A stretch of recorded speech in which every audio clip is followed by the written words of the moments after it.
And eventually everybody would have their spiritual awakening and they would transcend race altogether. They would not just keep self-identifying as I am black, I am white, I am Asian, I am Native American, I am this or that. You just are. You're just a spiritual being having a human experience. So find a way to...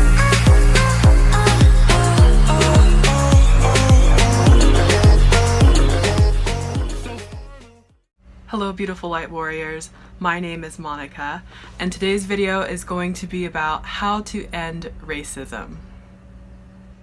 I wanted to do this video as a follow-up to my previous video, which was about why I don't support the Black Lives Matter movement, and also about my own personal experiences with racism.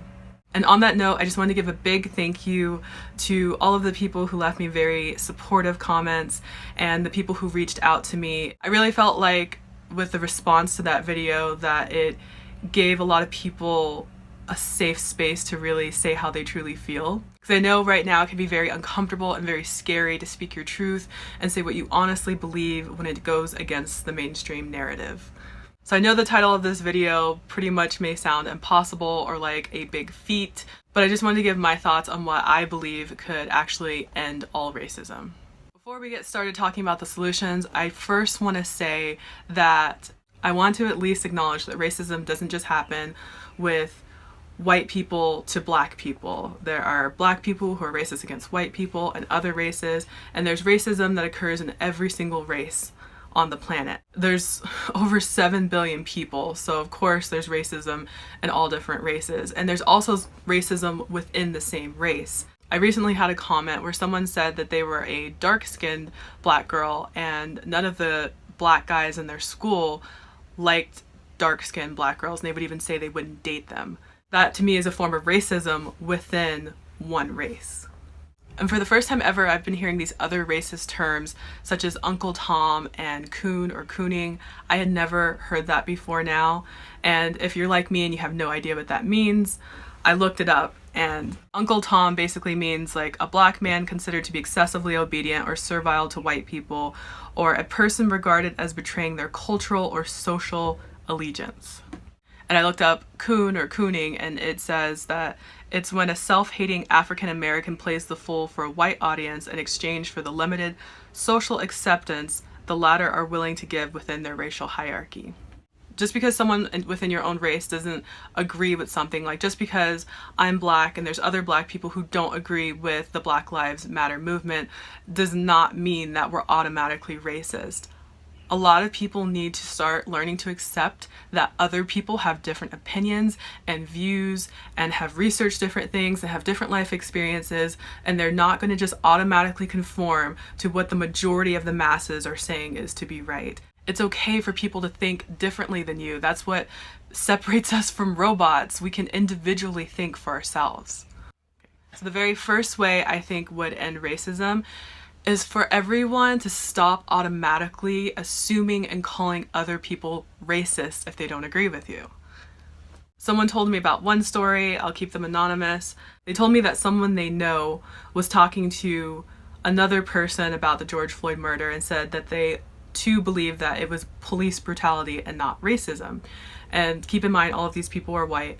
The father overheard his son telling the neighbor his true thoughts, and the father called the son racist. Not only do I think that the Black Lives Matter movement and everything going on right now is dividing black and white people, it's even dividing white people within their own race. It's dividing black people within their own race. It's dividing vegans against vegans and woke people against woke people. This is the biggest thing that I think that's ever happened that has divided so many people and so many different communities. So again, calling people a coon, calling people Uncle Tom, calling people racist because they have a different belief, it doesn't mean that those people are actually racist. This is creating a bigger problem, making it seem like there are so many more racist people than there actually are racist people. I have lived in a lot of different states within the US.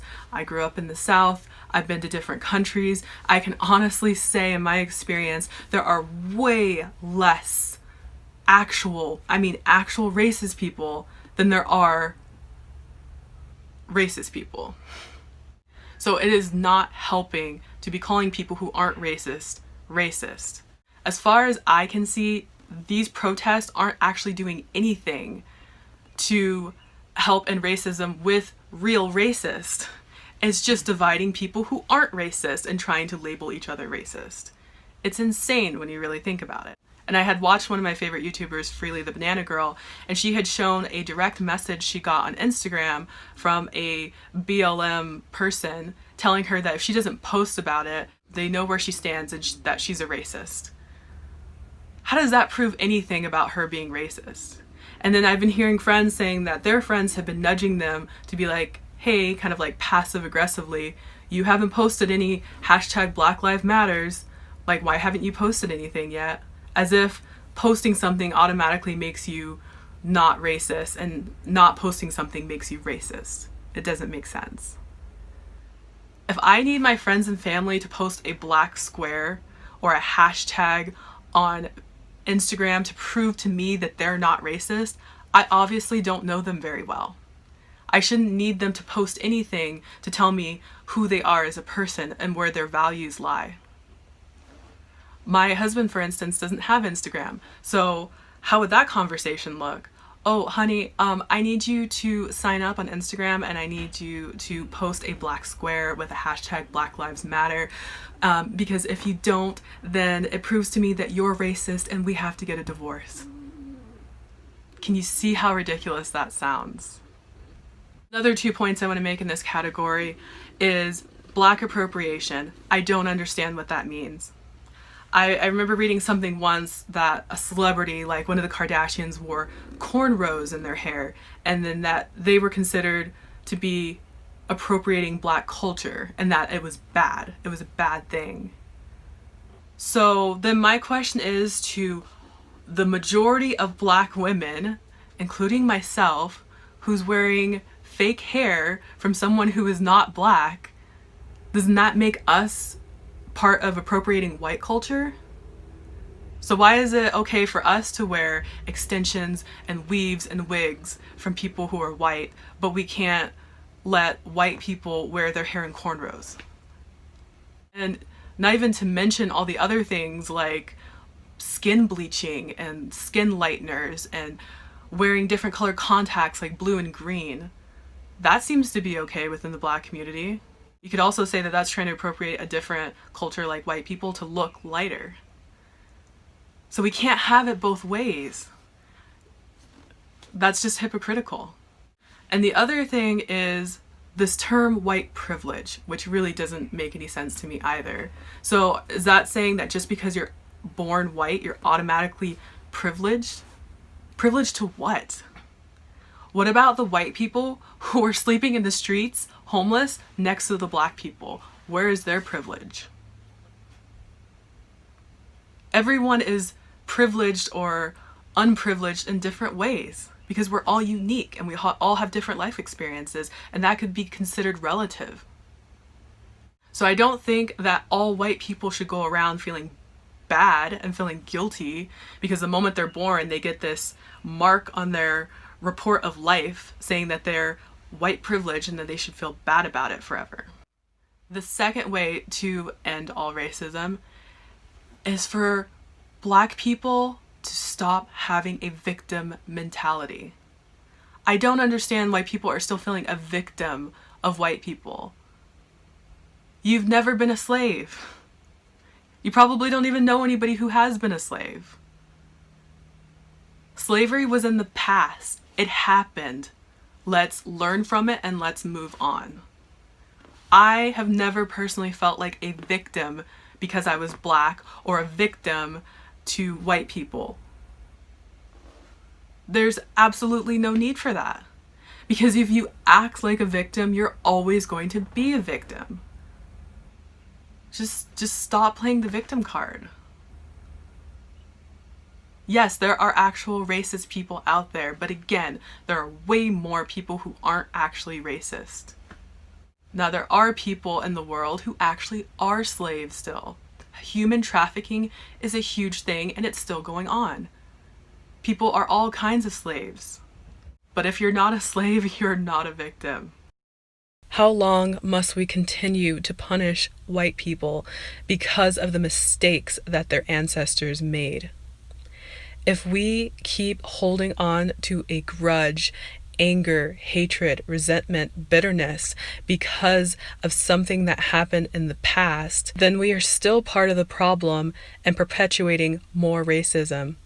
It's everyone's individual responsibility to accept what has happened, to heal, and to move on. I don't know about anybody else, but I refuse to ever have a victim mentality. I prefer to empower myself. The third and final way to end racism, and this is the most important in my opinion, this is something that every single person in the entire world can do, but it's a choice. And that is to learn to focus on yourself and stop externalizing your problems. It is so easy to play the victim and blame everybody else for everything wrong that's happened in your life. And I've tried to put myself in a person's shoes who is racist and see how they think. And this is what I've come up with. I think anyone who is truly racist, first off, is probably brought up in a family that was racist. They learned it. Racism is not something we're born with, it's something that we're taught. And it's all about hate.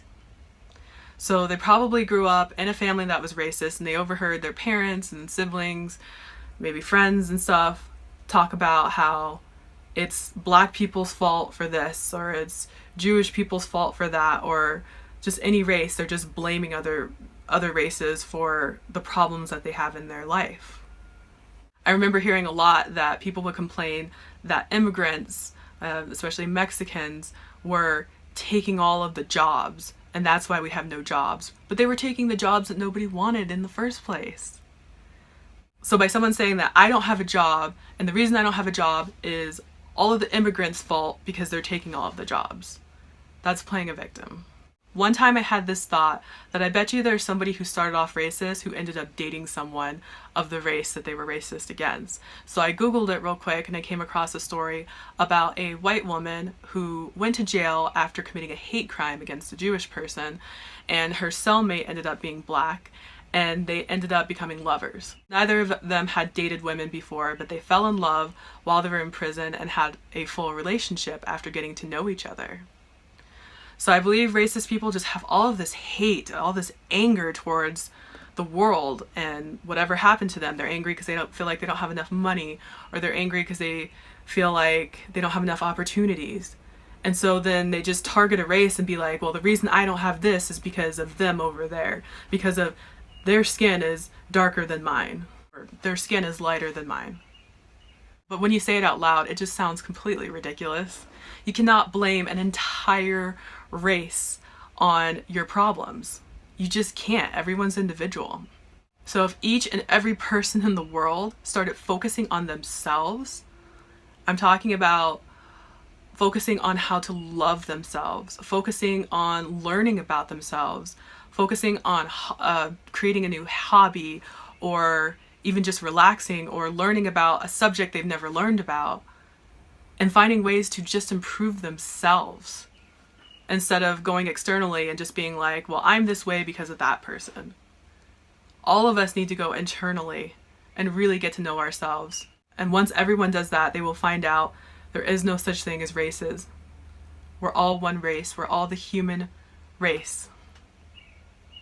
And eventually everybody would have their spiritual awakening and they would transcend race altogether. They would not just keep self-identifying as I am black, I am white, I am Asian, I am Native American, I am this or that. You just are.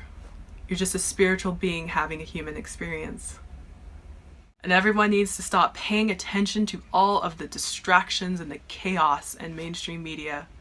Again, that is there just to separate and divide us so it's easier to rule us. Stop paying attention to it. Take your focus off of it.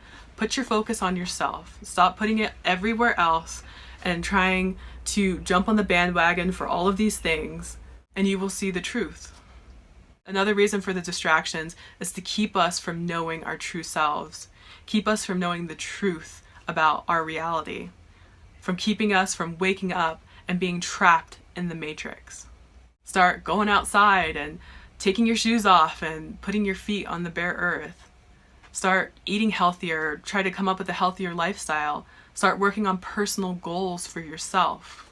Once you do this, you won't even have time to play a victim or to blame everybody else for your problems. And I know that racism is just self-hate. It's some kind of hate that you have holding in your heart, and you're just letting it out on everyone else. Because everyone's external behavior is a reflection of what's going on with them internally. So once we start to really focus and love and heal ourselves internally, that's going to reflect externally. And if everyone's doing that, there is no hate. There is no racism. It just falls by the wayside. And after everyone starts to take responsibility for their lives and stop blaming other people, they can see the law of attraction works for everyone. The law of attraction does not discriminate. It doesn't care if you're black or white, male or female, short or tall. It doesn't care about any of those things. It works for absolutely everyone because we all come from the same source. Then you can start attracting the dream life that you want. Attract everyone, the people, the things, the places, the opportunities, the love, the happiness, everything you want, you can attract to yourself. So that's another reason why I don't play the victim. I know that I'm responsible solely for my own life. My thoughts, my emotions, my actions, my behavior, the way I treat everyone else. That's going to be reflected back to me. And I know that I can use the law of attraction to get anything I want. And so far it's been working. I attract so many good things into my life. And that is why I keep talking about it, and pretty much all my videos are indirectly about it. It always comes back to it. Alright everyone, that is my video for today. I hope you enjoyed it. Let me know if you agree or disagree with what I've said by leaving a comment down below. And I will see you in my next video. Bye everyone.